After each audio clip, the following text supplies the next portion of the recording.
आम खबर दें आपको, कोरोना के वार में मजीद शिद्दत आ गई है। सदर नून लीग शहबाज शरीफ भी कोरोना का शिकार हो गए हैं। शहबाज शरीफ का कोरोना टेस्ट मुस्बत आया है। अताउल्लाह तारड़ की जानिब से बताया गया है शहबाज शरीफ ने रिहाइशगाह पर करंतना इख्तियार कर लिया है।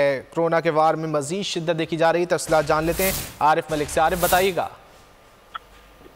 जी, शहबाज शरीफ ने 18 जनवरी को अपना टेस्ट कराया था। इन्हें गला खराब था और हल्का बुखार था, तो इन्होंने टेस्ट करवाया है। उस टेस्ट जो है वो उनका पॉजिटिव आया और कोरोना पॉजिटिव आने के बाद शहबाज शरीफ ने अपने आप को करंतना कर लिया है और अपनी रिहाइशगाह पर जो है वो एक कमरे में कर लिया है और डॉक्टर्स ने मुकम्मल आराम की हदायत की है और ये कहा है कि फिलहाल मुकम्मल आराम करें। और दूसरा, इससे पहले भी शहबाज शरीफ को जो है कोरोना हुआ था। जब पिछली लहर आई थी उस वक्त भी शहबाज शरीफ को कोरोना हुआ था, उन्होंने 14 दिन क्वारंटाइन किया था। दोबारा फिर शहबाज शरीफ को जो है वो उनका कोरोना टेस्ट जो है मुस्बत आया है और अब दोबारा उन्होंने अपने आप को क्वारंटाइन कर लिया और ये 14 रोज के लिए शहबाज शरीफ दोबारा से क्वारंटाइन में चले गए हैं और अब वो मुख्तलिफ जो अदालतों में पेशीज हैं उन पर भी नहीं जाएंगे और पार्टी एक्टिविटीज जो हैं वो खुद शमूलियत नहीं करेंगे। वर्चुअल जो है वो सियासी एक्टिविटीज वो करेंगे। बहुत शुक्रिया आरिफ मलिक, आपने अपडेट किया।